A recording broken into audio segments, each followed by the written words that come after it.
Puji Tuhan, selamat sore dan salam sejahtera dalam Tuhan Yesus Kristus. Haleluya. Bersyukur kita sudah ada di gedung gereja ini untuk beribadah. Mengingat tadi sebelumnya gerimis, memang cuaca hari-hari ini cukup ekstrim.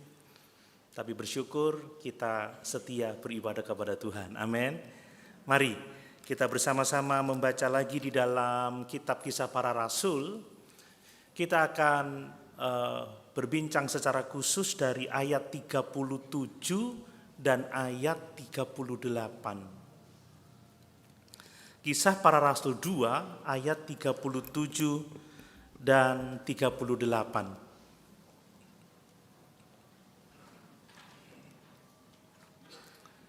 Saya membaca untuk kita semua, demikian firman Tuhan.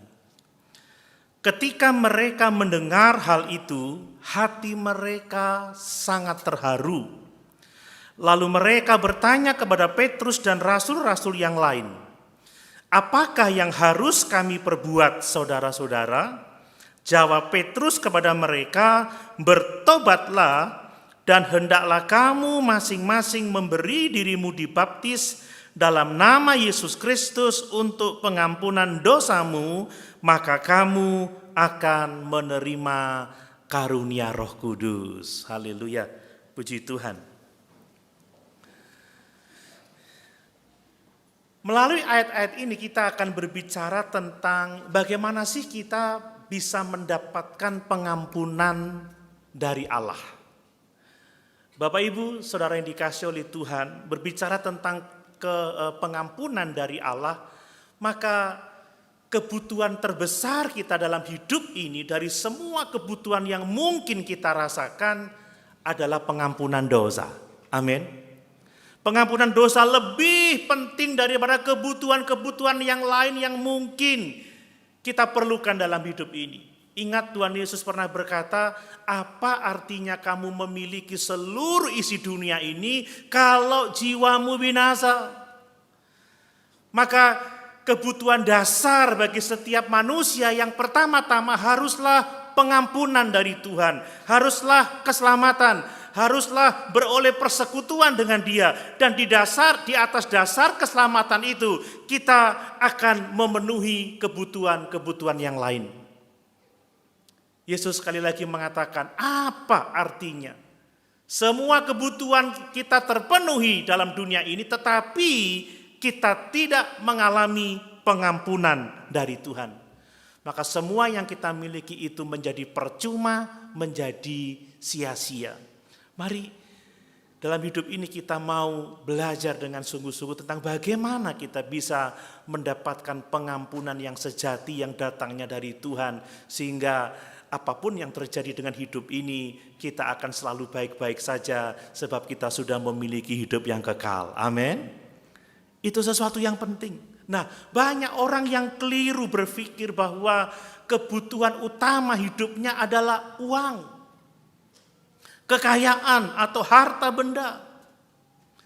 Bahkan lebih mengerikan, gereja sekarang mempromosikan kekayaan, mempromosikan kesuksesan. Jadi anak Tuhan bisa menjadi kaya, berhasil, tidak kekurangan sesuatu apapun juga. Tetapi Alkitab menyatakan kepada kita, orang terkaya di dunia ini akan menjadi benar-benar miskin sebelum dia menerima pengampunan dari Tuhan. Tetapi semiskin-miskinnya orang di dunia ini, kalau dia mendapatkan pengampunan dari Tuhan, dia menjadi orang yang benar-benar kaya. Amin.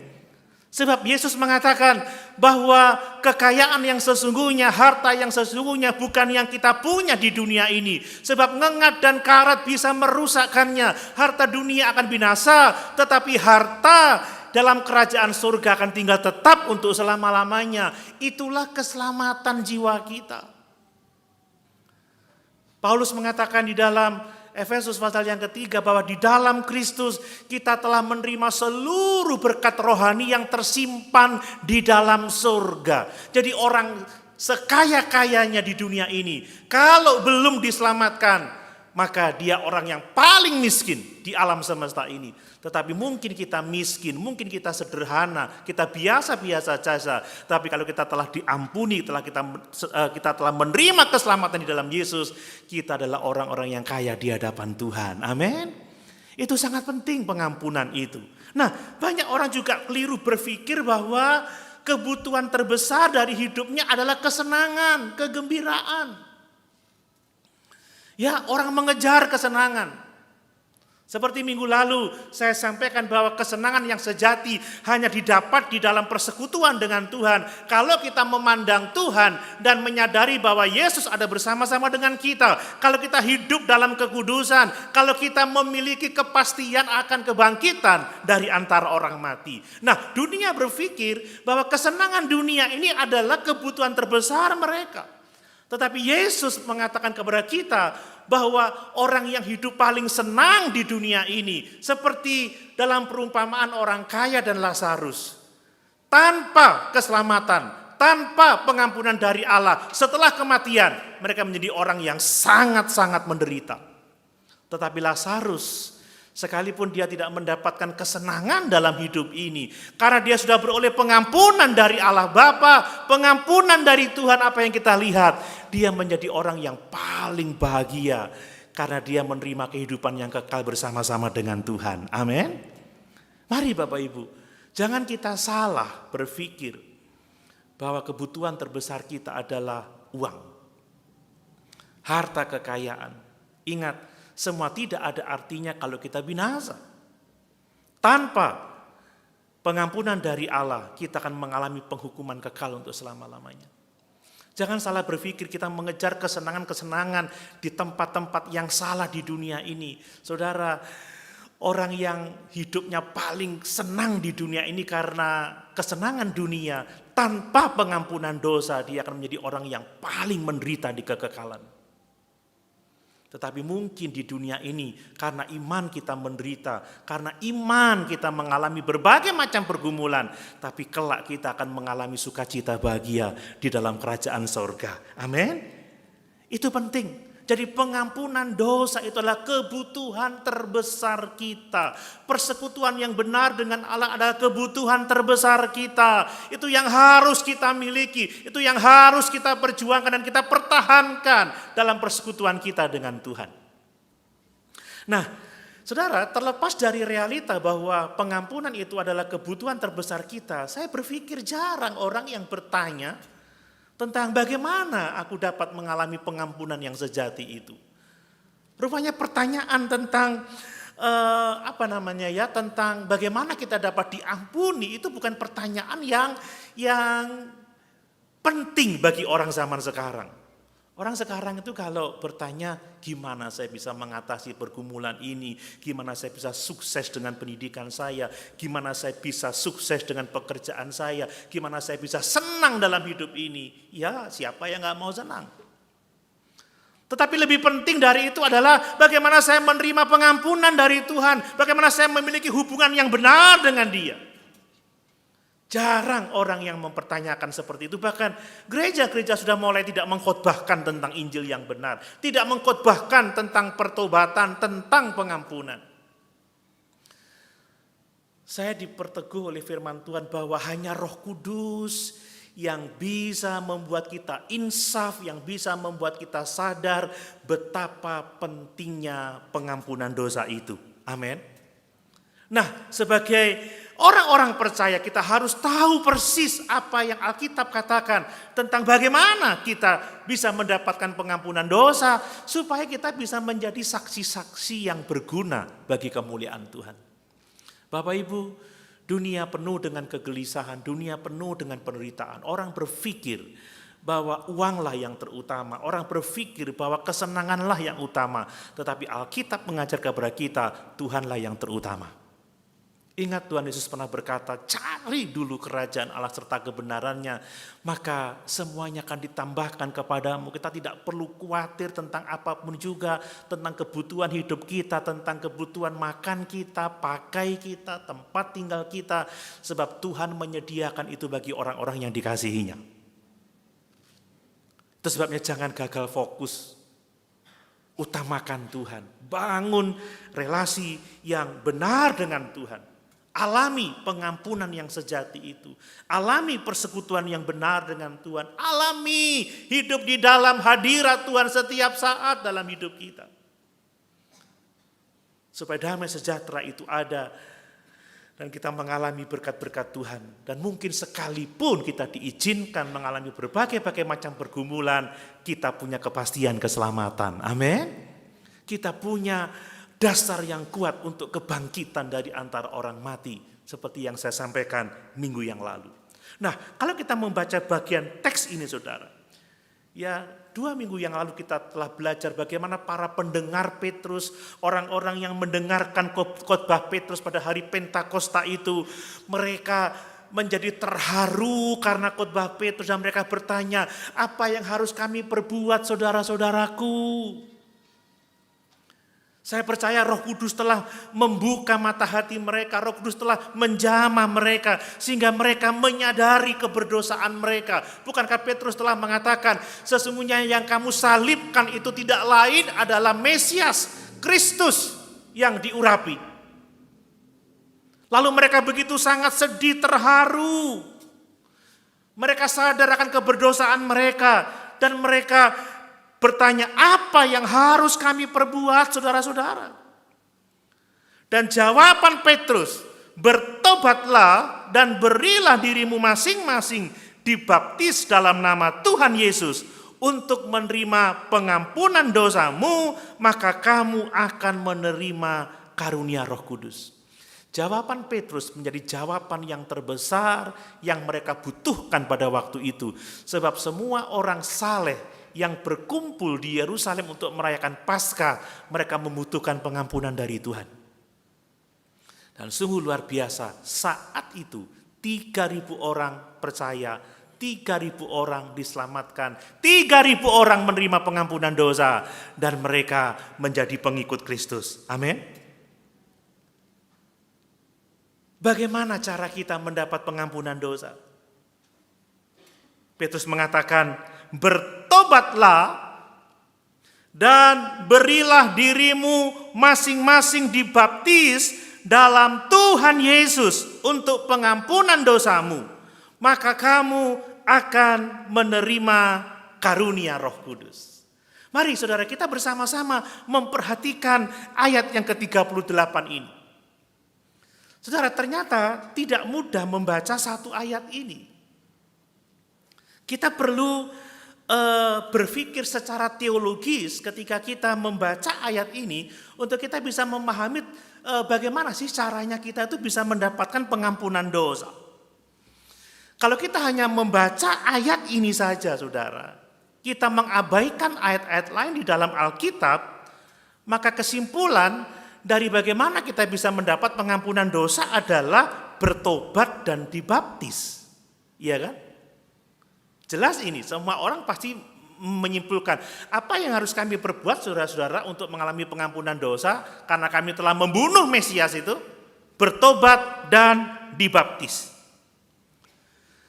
Nah, kalau kita membaca hanya ayat ini saja, kita akan berpikir keliru. Kita akan memandang bahwa baptisan itu adalah langkah keselamatan atau syarat untuk kita diselamatkan. Padahal Alkitab di bagian lain menuliskan bahwa semua kita selamat karena kasih karunia. Amin Bapak Ibu. Kita selamat karena anugerah Allah. Itu bukan usaha kita. Baptisan itu tidak menyelamatkan, tetapi baptisan itu adalah ketaatan, buah dari iman yang menyelamatkan. Nah, lalu bagaimana kita bisa memahami ayat ini dengan benar? Apa yang dimaksud bertobatlah ya, dan berilah dirimu masing-masing dibaptis dalam Tuhan Yesus untuk pengampunan dosamu. Bagaimana kita bisa memahami ayat ini dengan benar? Apakah memang baptisan itu langkah keselamatan? Apakah memang baptisan itu syarat untuk keselamatan? Nah, disinilah pentingnya kita berpikir secara teologis. Saudara, kebanyakan orang kan gak suka diajak berpikir secara teologis. Rasanya kok sukar ya, ini kan untuk pendeta saja. Tidak, jemaat harus juga belajar berpikir secara teologis. Bagaimana sih berpikir secara teologis? Kita nggak hanya memandang satu ayat untuk memahami sepenuhnya ayat itu, tapi kita perlu melihat bagian-bagian ayat yang lain yang berbicara tentang hal yang sama untuk kita bisa mengambil satu kesimpulan yang tepat, satu kesimpulan yang benar.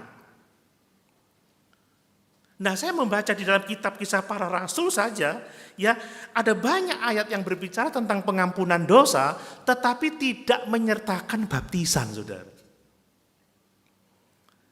Coba kita lihat, mari kita belajar berpikir secara teologis supaya kita bisa memahami kebenaran dengan sebaik-baiknya. Saudara, kalau saudara tidak paham kebenaran, Bapak Ibu Saudara tidak akan dimerdekakan. Ingat, yang memerdekakan kita adalah kebenaran. Seperti contoh, aduh saya gelisah ini, saya takut, saya sedih.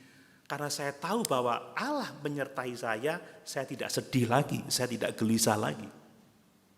Kan seperti itu.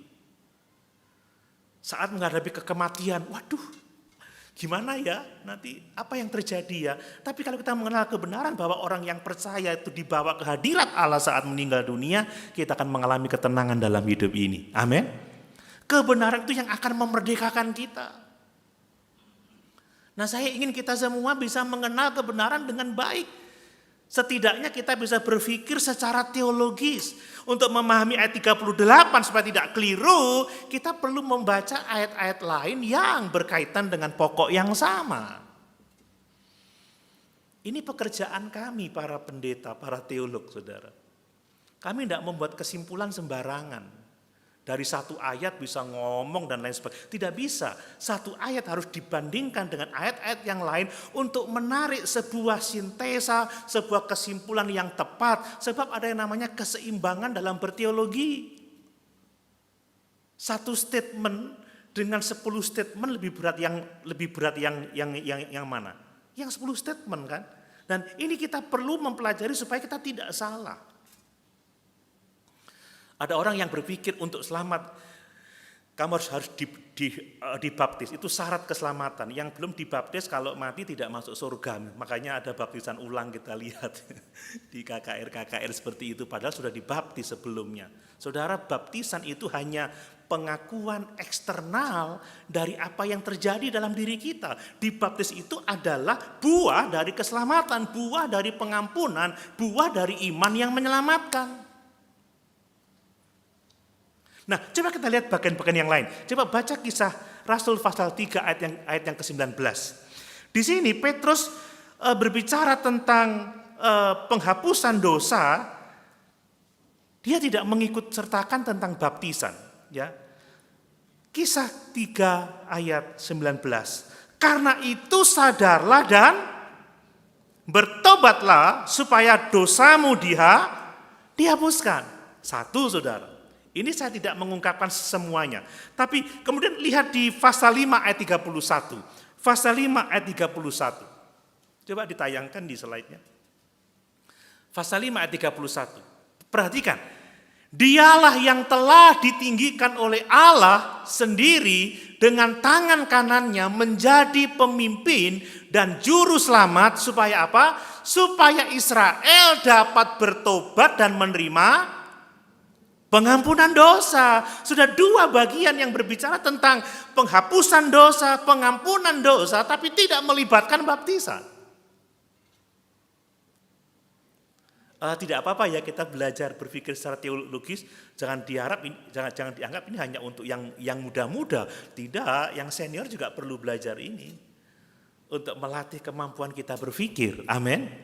Saudara, beriman itu tidak berarti menyangkali pikiran, tidak.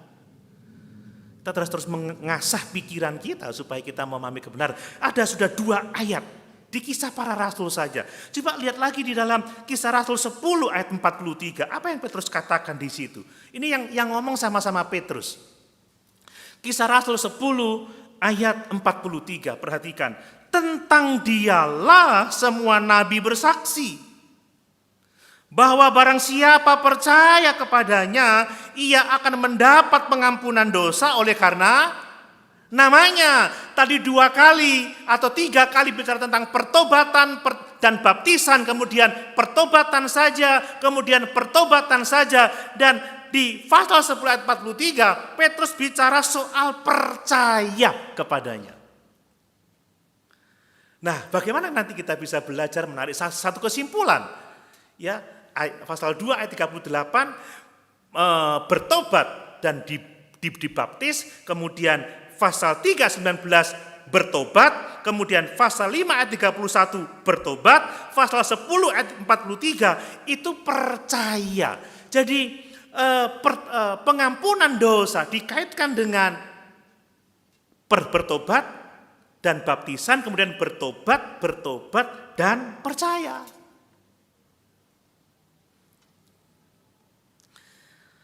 Coba lagi dalam Kisah Rasul pasal 16 ayat 31, ini berbicara tentang keselamatan kepala penjara di Filipi. Coba lihat 16 ayat 31. Jawab mereka, ini pertanyaan kepada Paulus, percayalah kepada Tuhan Yesus Kristus dan engkau akan selamat, engkau dan seisi rumahmu. Percaya dikaitkan dengan keselamatan, dan keselamatan itu sangat berkaitan erat dengan pengampunan dosa. Di sini sekali lagi pengampunan dosa dikaitkan dengan percaya. Kemudian Kisah Rasul pasal 26 ayat yang ke-18. Ini kisah tentang coba dibaca aja. Ini adalah khotbah dari Paulus. Coba lihat. Oke, untuk membuka mata mereka supaya mereka berbalik dari kegelapan kepada terang dan dari kuasa iblis kepada Allah, supaya mereka oleh iman mereka kepadaku memperoleh pengampunan dosa dan mendapat bagian dalam apa yang ditentukan untuk orang-orang yang dikuduskan. Paulus berbicara bahwa pengampunan dosa dikaitkan dengan iman, dengan percaya. Lihat, semakin kaya kebenaran tentang pengampunan dosa. Pertama-tama Petrus mengkaitkan antara bertobat dengan pembaptisan, kemudian 2 kali berkata tentang bertobat dan pengampunan, dan yang berikutnya Petrus mengatakan dengan percaya. Paulus mengatakan dengan percaya, dengan iman orang diampuni dosanya. Coba ayat yang ke-20. Kisah Rasul 16 ayat yang ke-20.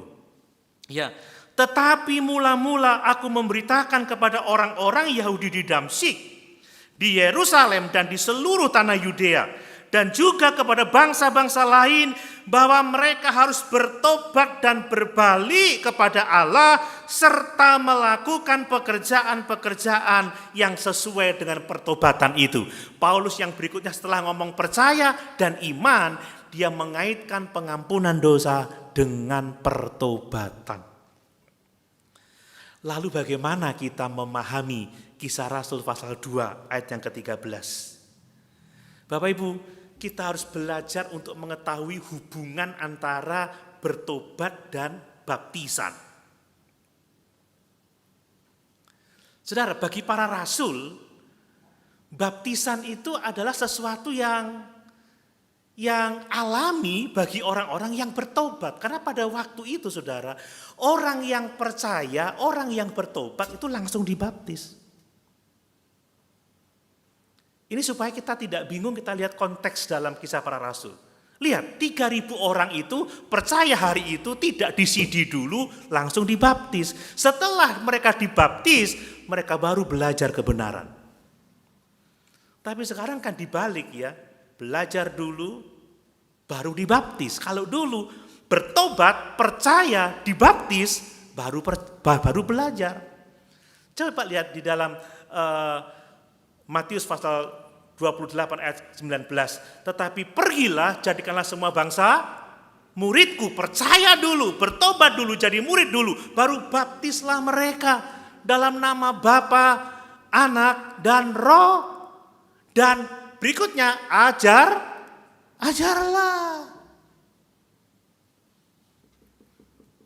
Jadi sesuatu yang biasa ya bagi para rasul. bahwa orang percaya, orang bertobat yang belum dibaptis itu malah aneh kan begitu. Ini percaya benar atau enggak? Ada yang belum dibaptis? Aneh saudara, bagi para rasul aneh kok ada ya. Yang mereka tahu, percaya, bertobat, baptis mereka. Baca di Kisah Para Rasul. Sida-sida di Ethiopia itu mereka mendengar kesaksian dia mendengar kesaksian dari Filipus langsung, ya aku percaya. Percayakah Tuanku? Ya aku percaya. Lalu sementara di perjalanan mereka melihat air yang banyak, dia berkata kepada Filipus, bolehkah aku dibaptis? Cornelius yang bertobat, dia dan seluruh keluarganya dibaptis setelah iman dan pertobatannya. Kepala penjara di Filipi, setelah dia percaya bertobat, baru dibaptis. Ini cara kita melihat hubungan antara baptisan dan pertobatan. Jadi Petrus menambahkan baptisan sebagai apa? Sebagai konsekuensi dari iman, sebagai konsekuensi dari pertobatan. Yang membawa pengampunan itu adalah pertobatan. Yang membawa pengampunan itu adalah iman, tetapi konsekuensi orang beriman, konsekuensi orang bertobat adalah mau dibaptiskan. Amin. Amin. Saudara, ini penting, ini bicara soal pengajaran, kita tidak boleh salah dengan hidup kita. Karena itu kebutuhan terbesar kita. Kalau kita nggak sungguh-sungguh menerima pengampunan dari Tuhan, saudara, sia-sia hidup ini. Kenapa saya bersikeras untuk mengajarkan doktrin? Saya ngotot untuk ekspositori, karena saya menyadari kalau kita nggak benar-benar beroleh hubungan yang benar dengan Tuhan, bahaya. Dan saya merasa tidak sayang Bapak Ibu Saudara kalau saya tidak memberitakan ini. Bagaimana sayang kalau saya membiarkan Bapak Ibu tidak ngerti, tidak paham, dan kemudian menuju kepada kebinasaan. Justru ini sayang, saya nggak mau memanjakan dengan berita-berita yang enak didengar telinga, tapi saya ingin memberikan pengertian yang benar sesuai dengan firman Allah, supaya apa? Pada akhirnya kita semua bahagia di dalam kekekalan.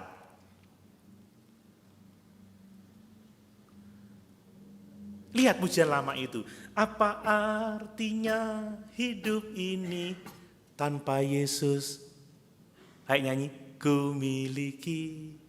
Apa artinya kekayaan ini tanpa Yesus ku miliki? Bila oh tidak ada yang tahu ya. Bila saatnya telah tiba, kau dipanggil olehnya, maka semua yang kita miliki, ya, tak akan berarti lagi. Maka semua yang kita miliki tak akan berarti lagi. Kan gitu. Apa artinya kita ngumpulkan harta di bumi, setelah mati gak ada gunanya. Seperti orang kaya yang bodoh itu. Panennya melimpah, aku akan memperbesar lumbung-lumbungku. Aku berkata kepada jiwaku, tenanglah, amanlah, bersenang-senanglah, santailah, ada padamu harta 7 turunan. Tapi malaikat pencabut nyawa, istilah saya begitu ya. Datang malam hari, kamu mati sekarang. Apa gunanya itu semua? Saudara, jangan cari kesenangan duniawi, kesenangan kita sendiri, tapi bangun persekutuan yang benar dengan Tuhan. Itu kesenangan yang sejati. Saudara, kematian tidak tunggu usia kok. Kemarin saya lihat di video TikTok itu yang banjir di Lumajang itu, orang rombol dengan mobil besarnya tiba-tiba hanyut. Lalu ada kata-kata di belakang, innalillahi wa inna ilaihi rajiun katanya. Nah kalau belum diampuni dosanya mau jadi apa? Jadi kayu bakar, saudara. Di mana? Di neraka. Saya pikir kita semua tidak mau seperti itu. Amin. Makanya penting kita memahami ini. Jadi karena itu adalah sesuatu yang biasa yang dipahami orang yang percaya pasti dibaptis. Dan tidak ada seorang yang percaya yang tidak dibaptis pada waktu itu.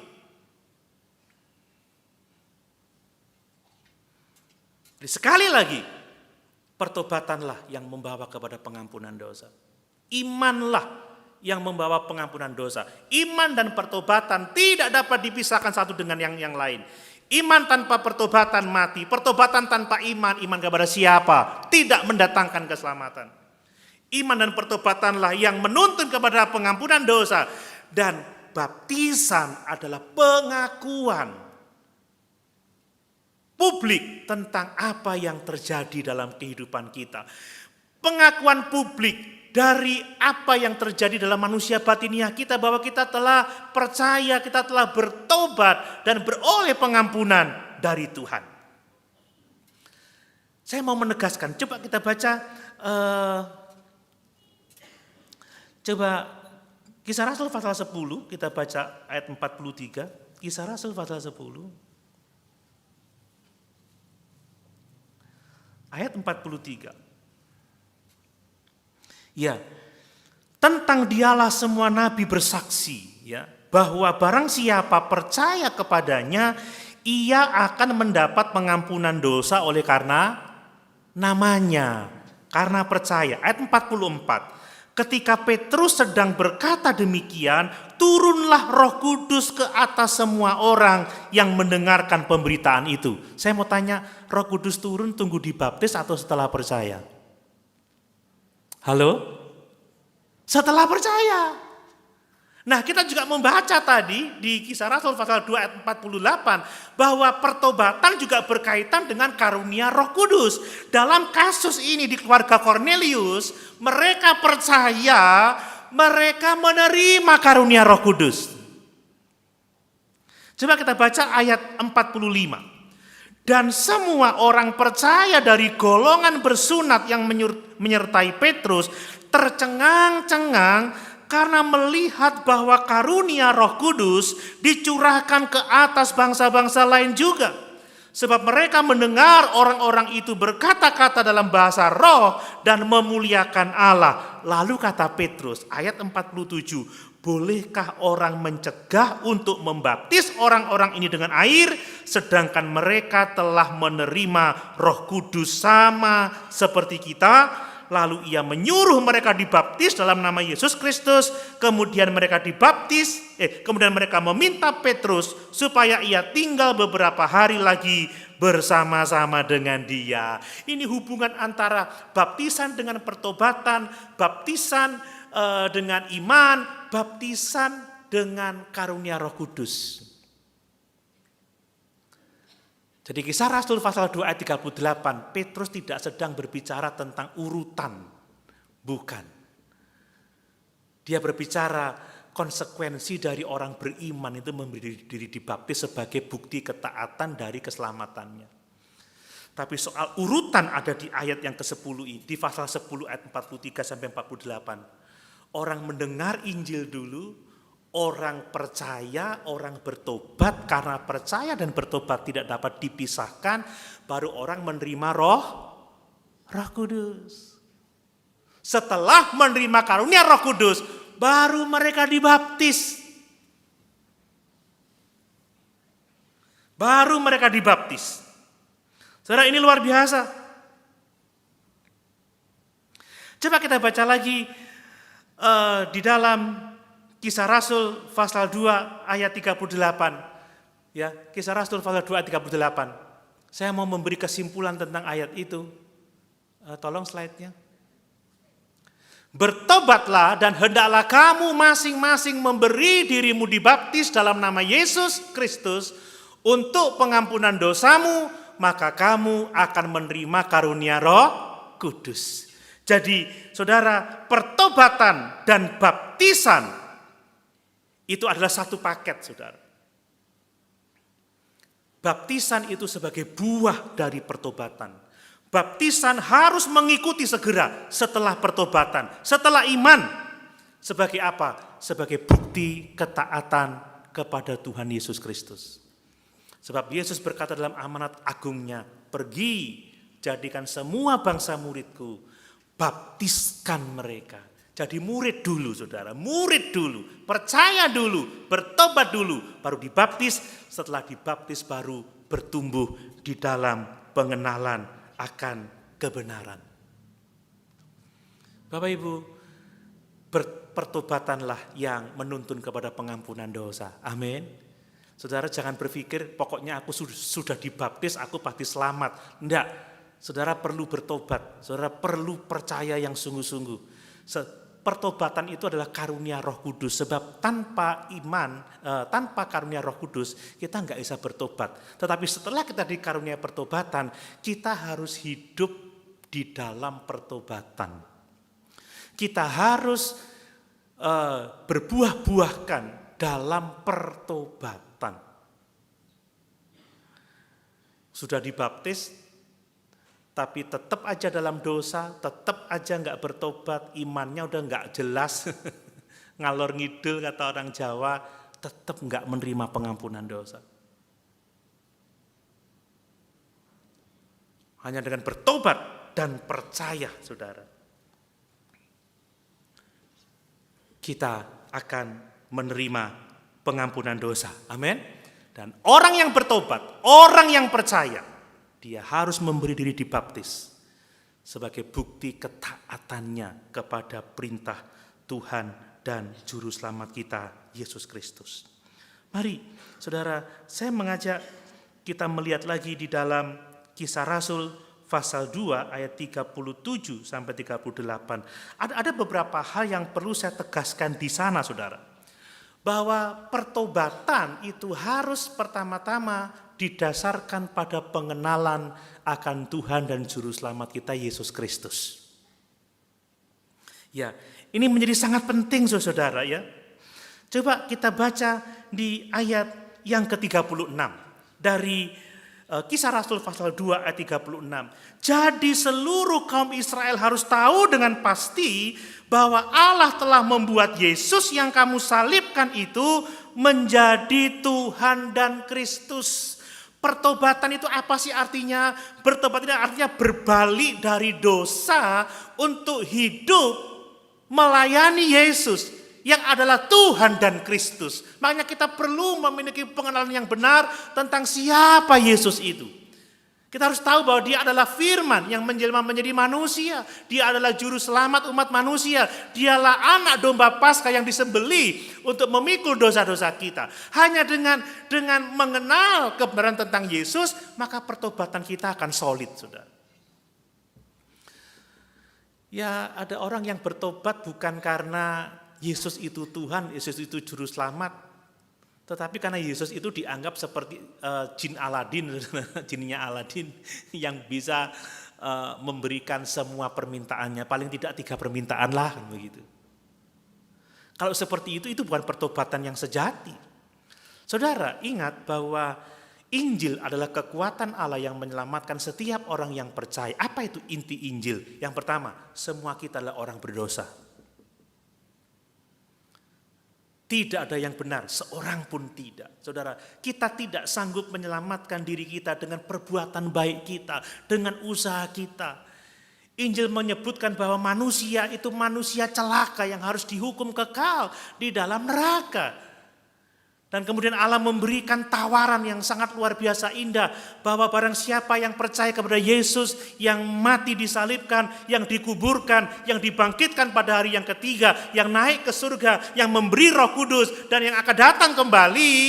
Barang siapa yang percaya kepadanya dia tidak akan binasa, melainkan beroleh hidup yang kekal. Jadi pertobatan harus didasarkan kepada kesadaran bahwa kita ini orang berdosa, kesadaran bahwa kita ini manusia celaka, mati karena pelanggaran-pelanggaran kita, memandang Yesus sebagai juru selamat yang diberikan Allah kepada kita, lalu kita datang kepadanya, ampunilah kami, kasihanilah aku orang berdosa.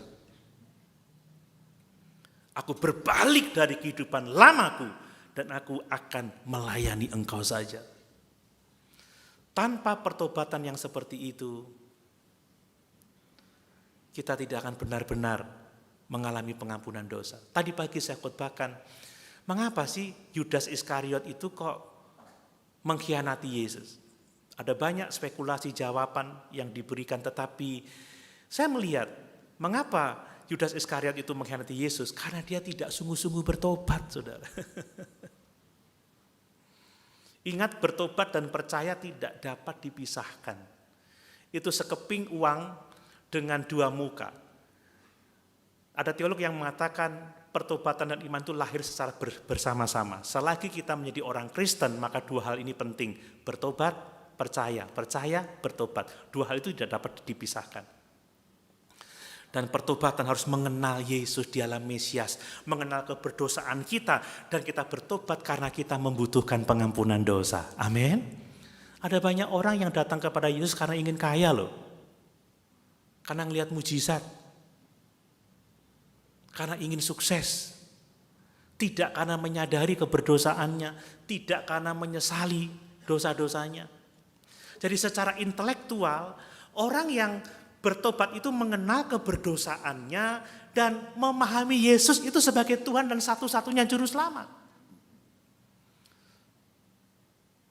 Secara emosi, dia begitu menyadari dan menyesal akan dosa-dosanya dan bersyukur bahwa ada juru selamat. Dan secara tindakan dia berbalik dari dosa untuk melayani Tuhan. Nah, kebanyakan orang-orang sekarang Kristen tetapi tidak bertuhankan Yesus. Yang namanya bertuhankan Yesus itu artinya apa, Bapak Ibu? Namanya Tuhan itu menuntut untuk dihormati. Tuhan itu menuntut untuk dilayani. Tuhan itu menuntut untuk kita menyerahkan segala-galanya kepada Dia. Banyak orang yang berpikir seperti ini. Urusan keselamatan itu tidak penting pertobatan, yang penting iman. Tapi saya mau mengingatkan, iman tanpa pertobatan pada hakikatnya adalah mati. Lihat. Beragama saja tidak cukup. Ahli-ahli Taurat, orang-orang Farisi, pemimpin-pemimpin agama, mereka menganut agama yang benar, menyembah Allah yang benar, Yahweh, Allah Abraham, Allah Ishak, Allah Yakub, tetapi mereka tidak sungguh-sungguh bertobat, tidak bertuhankan Allah, mencari kepentingan sendiri dan apa yang terjadi? Mereka hendak membunuh Yesus. Lihat Yudas Iskariot. Salah satu murid dari Tuhan Yesus mengenal Yesus dari dekat, melihat mujizat-mujizat yang dikerjakan oleh Yesus, belajar kebenaran dari Yesus secara langsung, tetapi tidak bertobat dengan sungguh-sungguh, tidak bertuhankan Yesus, egois, dan akhirnya apa? Mengkhianati Yesus. Kekristenan yang tidak didasari dengan iman dan pertobatan yang sejati enggak akan menuntun kepada pengampunan yang sejati. Amin, Bapak Ibu. Perlu mengenal siapa diri kita. Saya membaca statement Calvin di dalam bukunya Institutio.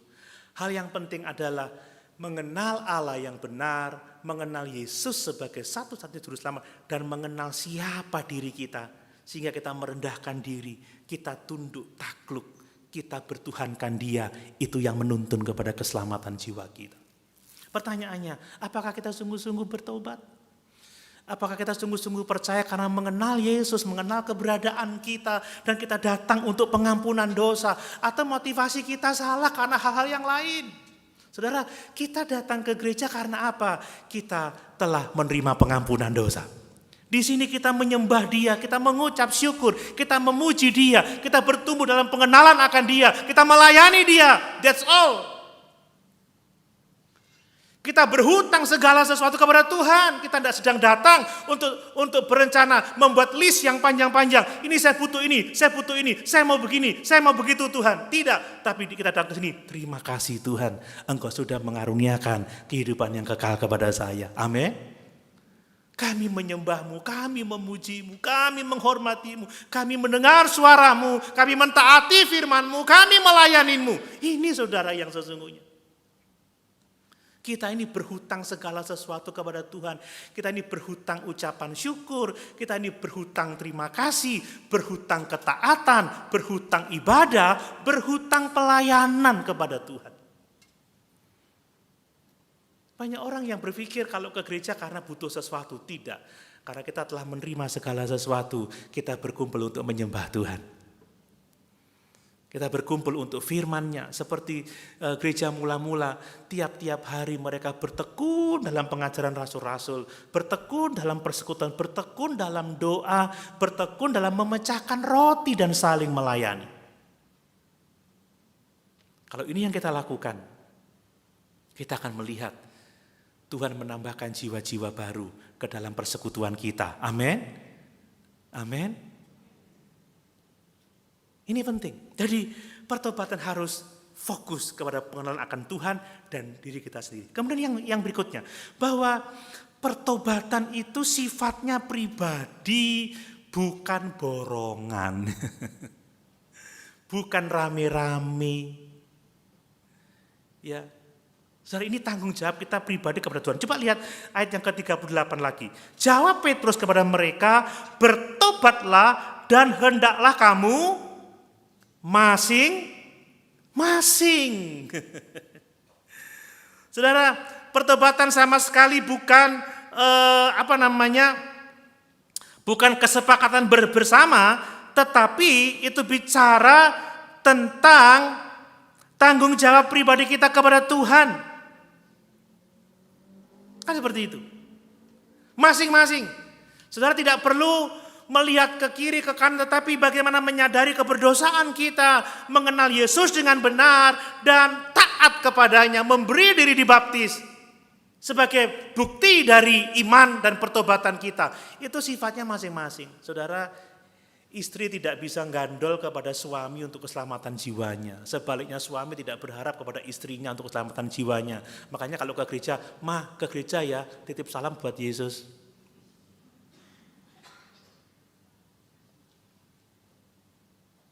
"Ma, aku tidak bisa datang, titip persembahan ya." Ya kadang satu keluarga yang rajin istrinya aja, suaminya di mana, anaknya di mana. Makanya saya salut ya kepada istri-istri yang sekalipun tidak diantar suami tetap setia, karena memang keselamatan sifatnya pribadi, saudara. Kadang istri sudah, "Ayo Pak ke gereja Pak." "Aduh kamu sendiri aja deh." Kata orang Jakarta, "Gua males, gua capek habis kerja." Saudara, orang boleh tidak setia, orang boleh mengabaikan ibadah, tapi masing-masing pribadi punya tanggung jawab kepada Tuhan. Jangan ikut-ikutan dengan dosa dunia ini. Jangan membiasakan diri ikut orang-orang yang tidak setia, orang-orang yang tidak sungguh-sungguh. Sebab dikatakan, kamu masing-masing, sendiri-sendiri, tidak kolektif itu keselamatan. Pada akhirnya, saudara, ketika kita berdiri di tahta Allah, kita mempertanggungjawabkan kehidupan kita masing-masing. Kita nggak bisa berharap kepada yang lain untuk keselamatan jiwa kita. Bagaimana kita mengalami pengampunan dosa melalui bertobat, melalui iman, dan memberi diri dibaptis sebagai apa? Buah dari pertobatan kita. Buah dari iman yang menyelamatkan. Disinilah saudara nilai ketaatan dari pertobatan. Apa? Dibaptis. Langkah ketaatan kepada Tuhan yang pertama adalah dibaptis. Karena itu adalah bagian dari amanat agung Tuhan kita, Yesus Kristus. Pergi, jadikan semua bangsa muridku, baptislah mereka. Dan dalam nama Bapa, Anak, dan Roh Kudus, dan ajarlah mereka melakukan segala sesuatu yang kuperintahkan kepadamu. Saudara, pertanyaan bagi kita masing-masing karena mengingat krusialnya masalah pengampunan dosa. Sudahkah kita sungguh-sungguh percaya secara pribadi? Sungguh-sungguh bertobat? Karena kita menyadari dosa-dosa kita. Mengenal Yesus. Dan mau taat kepada Yesus. Kalau Bapak Ibu sudah melakukan itu, tetaplah hidup dalam pertobatan. Amin. Tetaplah hidup dalam iman, pelihara, saudara, hubunganmu dengan Tuhan. Jangan bermain-main dengan dosa. Jangan kehilangan kepercayaan. Pertanyaan yang kedua adalah, sudahkah Bapak Ibu menyatakan iman, menyatakan pertobatan melalui baptisan air? Kalau belum, kebutuhan kita sekarang adalah beri dirimu masing-masing dibaptis. Tapi jika sudah, Bapak Ibu sudah mendapatkan hal yang paling penting, kebutuhan terbesar kita telah dipenuhi oleh Tuhan, yaitu pengampunan dosa kita. Amin. Mana amennya? Tidak saya akhiri loh. Amin. Janji ditepati. Sama-sama kita berdiri.